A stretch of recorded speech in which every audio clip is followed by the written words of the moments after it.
4 मशीनें बन सकती हैं, जितनी मशीनें चाहिए वो 6 महीने में बन सकती हैं। उनका थर्ड पार्टी ऑडिट हो सकता है, वेरिफिकेशन हो सकती है उनकी। लेकिन इनके एतराज़ात ऐसे ही हैं कि मैं सड़क पे निकलूंगा तो मेरा एक्सीडेंट हो जाएगा, मैं धूप में निकलूंगा मेरा रंग काला हो जाएगा, मैं कोल्ड ड्रिंक पीऊंगा तो मेरा गला खराब हो जाएगा। ये इस किस्म के इनके एतराज़ात हैं। जिन एतराज़ात में कोई जान नहीं है, तो हम ये इलेक्शन कमीशन को ये दरख्वास्त कर रहे हैं कि अपनी आईनी जिम्मेदारी को पूरा करें। साफ और शफाफ इंतखाबात करवाना वो आपकी जिम्मेदारी है।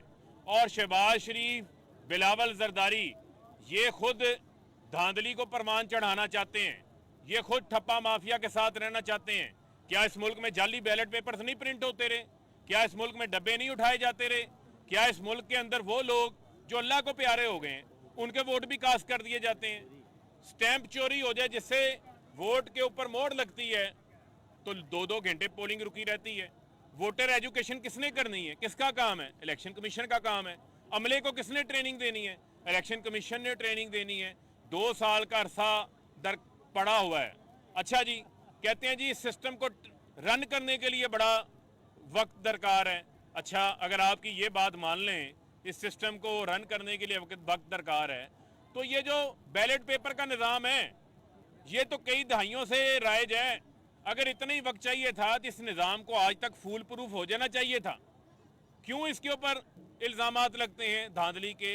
क्योंकि आप लोग इस निज़ाम को ठीक नहीं करना चाहते। दुनिया के 20 से ज़ायद ममालिक में ये यूज़ हो रहा है। इलेक्शन एक्ट की शिक नंबर 103 में ये लिखा हुआ है इसके इस्तेमाल के हवाले से।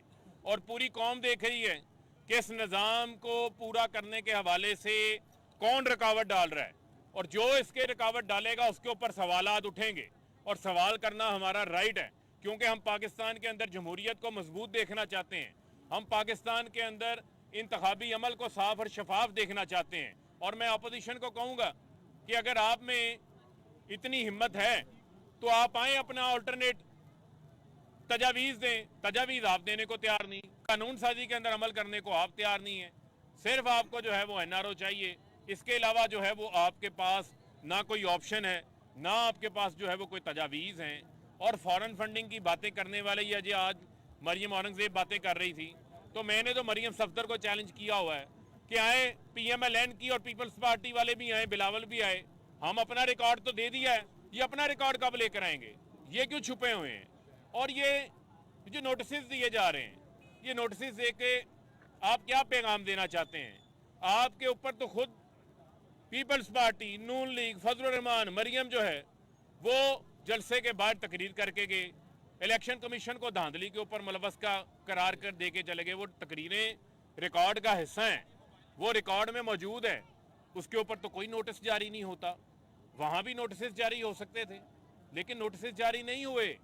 और हम देखते हैं कि हर वक्त ये बात कह के टाल दी जाती है कि जी इसमें बड़ा वक्त दरकार है, ये काम जो है वो हो नहीं सकता। जबकि दुनिया में रातों रात टेक्नोलॉजी में एडवांसमेंट हो रही है। अब ये कोई पत्थर का ज़माना नहीं है, ये पत्थर का ज़माना नहीं है, ये टेक्नोलॉजी एडवांसमेंट का ज़माना है। तो लिहाजा टेक्नोलॉजी का इस्तेमाल होना चाहिए, उसको आप फुल प्रूफ बनाएं, ये आपकी जिम्मेदारी है। और इसके अलावा इंतखाबात को साफ शफाफ बनाने के लिए और कोई चारा नहीं। बैरून मुल्क पाकिस्तानी 90 लाख पाकिस्तानी, $30 अरब पाकिस्तान को उन्होंने भिजवाए हैं इस साल। उनको वोटिंग राइट देने के लिए इलेक्शन एक्ट की शिक नंबर 94 में लिखा हुआ है। तो क्या इकदाम किए? हम आपसे पूछ रहे हैं कि आपने वोटिंग राइट, ओवरसीज़ को वोटिंग राइट देने के लिए आज तक क्या इकदाम किए हैं? वो इकदाम भी हमें आपकी तरफ से जो है वो नज़र नहीं आते। तो मैं ये समझता हूँ कि वज़ीर आज़म इमरान खान ने असम्बली के फ्लोर के ऊपर खड़े होकर अपोजिशन को दावत दी, आए आकर बैठे इंतखाबी इस्लाहात के ऊपर काम करें। लेकिन अपोजिशन बदनीयती पे उतरी हुई है। अपोजिशन जो है वो किसी किस्म की रिफॉर्म को लाने देना ही नहीं चाहती, क्योंकि उनको नज़र आता है कि अगर धांधली का निज़ाम हमेशा हमेशा के लिए रुक गया तो उनका बोरिया बिस्तरा जो है वो गोल हो जाएगा। क्योंकि जो वो फरिश्ते आगे जो वोट डाल के जाते थे इनको, वो अब नहीं आएंगे। तो लिहाजा इनको जो टेक्नोलॉजी का इस्तेमाल है वो सूट नहीं करता। लिहाजा ठप्पा माफिया जो है वो इस वक्त EVM के रास्ते में रुकावट बना हुआ है, और ठप्पा माफिया जो है वो धांधली को प्रमाण चढ़ाना चाहता है, जिसको हम किसी सूरत जो है वो मुमकिन नहीं होने देंगे।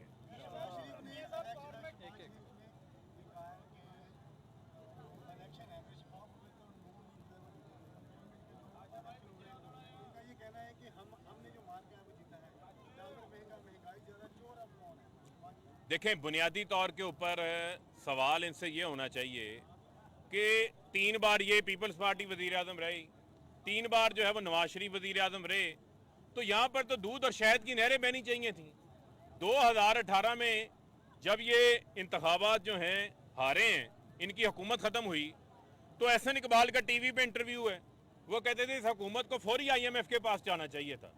इसका मतलब ये है कि मुल्क में ना डॉलर मौजूद थे, ना मुल्क की मैशियत ठीक थी, एक्सपोर्ट्स नीचे जा रही थी, करंट अकाउंट डेफिसिट 19 अरब डॉलर के ऊपर पहुंचा हुआ था। उस वक्त हमें ये कह रहे थे IMF के पास जाना चाहिए था। इतने हालात अच्छे थे तो IMF के पास क्यों जाना चाहिए था? इस मुल्क को 3 बार बैंक डिफॉल्ट के ऊपर लेकर गए हैं। 1998 में नून लीग लेकर गई, 2009 में पीपल्स पार्टी बैंक डिफॉल्ट पे लेके गई, 2018 में जब PMLN की हुकूमत खत्म हुई तो 15 दिन के रिजर्व हमारे पास मौजूद थे। आज स्टेट बैंक के पास 20 अरब डॉलर के रिजर्व मौजूद हैं। आज एक्सपोर्ट्स मुल्क की तारीखी रिकॉर्ड इजाफा हुआ, रेमिटेंसीज में रिकॉर्ड इजाफा हुआ, करंट अकाउंट डेफिसिट को हम नीचे लेके आए हैं, इंडस्ट्री चल रही है। आज कंस्ट्रक्शन सेक्टर अपनी बूम के अंदर चल रहा है, रिकॉर्ड गाड़ियां सेल हो रही हैं, 1100 अरब रुपया किसान की जेब के अंदर रिकॉर्ड गया है। अब तो इकॉनमी चलना शुरू हुई है और ये साल भी जो है वो ग्रोथ का साल है। और इस साल में भी हम जो माजी की ग्रोथ ये कहते हैं ना, जो क्रेडिट कार्ड ग्रोथ थी, जो मांगे तांगे की ग्रोथ थी, जो उधार की ग्रोथ थी, उस ग्रोथ का खात्मा हम एक्सपोर्ट्स बढ़ा के करेंगे। हम जो है वो अपनी पैदावार को बढ़ा के उस ग्रोथ का, जो इनकी ग्रोथ थी, जो क्रेडिट कार्ड ग्रोथ थी, उस ग्रोथ का जवाब देंगे हम पैदावार बढ़ा के, सनती पैदावार बढ़ा के, IT की पैदावार बढ़ा के, और जो मुल्क की एक्सपोर्ट्स हैं उसमें बढ़ा के हम उसका जवाब इनको देंगे इंशाल्लाह।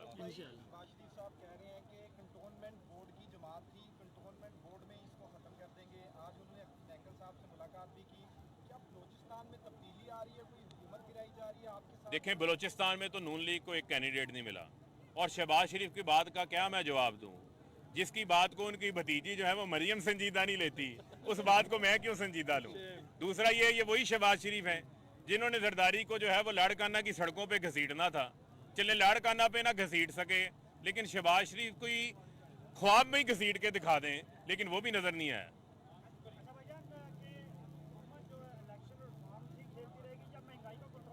देखें, जहाँ तक रही बात दुनिया के अंदर आलमी सतह के ऊपर, जिस तरह कोरोना की वबा आई है, उस कोरोना की वबा के असरात आए हैं।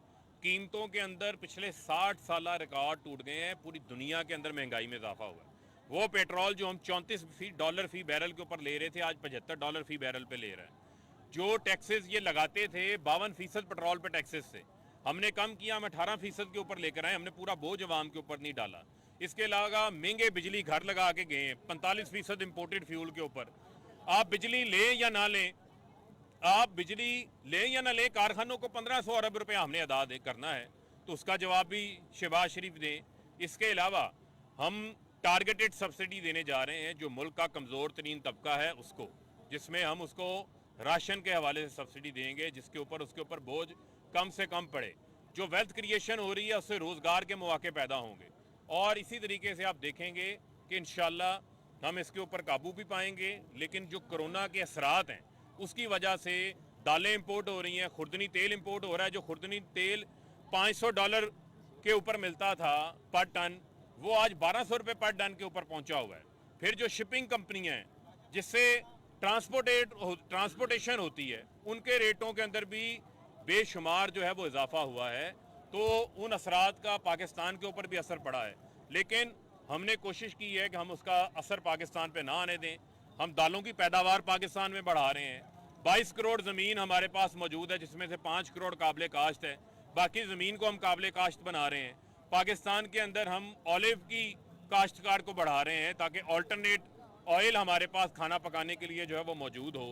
पाकिस्तान इन तमाम चीज़ों के ऊपर काम कर रहा है।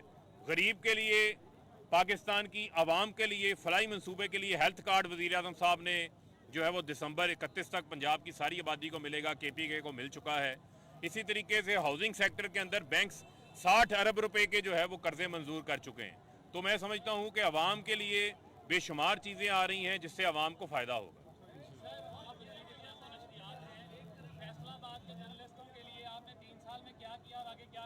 देखें, फैसलाबाद के जर्नलिस्ट हैं या मुल्क के जर्नलिस्ट हैं हमारे, आपका जो हाउसिंग का मंसूबा है उसकी समरी जो है वो हमने भिजवा चुके हैं।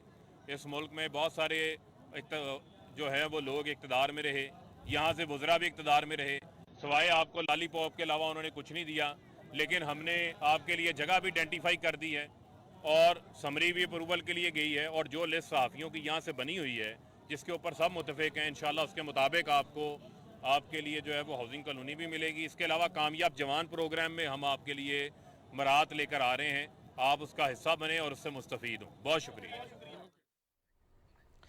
वज़ीर मुमलिकत इत्तलात फ़ारूक हबीब फैसलाबाद में मीडिया से गुफ्तगू कर रहे थे। उनका कहना था कि साफ शफाफ इलेक्शन कराना इलेक्शन कमीशन की आइनी जिम्मेदारी है। हम साफ शफाफ इंतखाबी अमल चाहते हैं।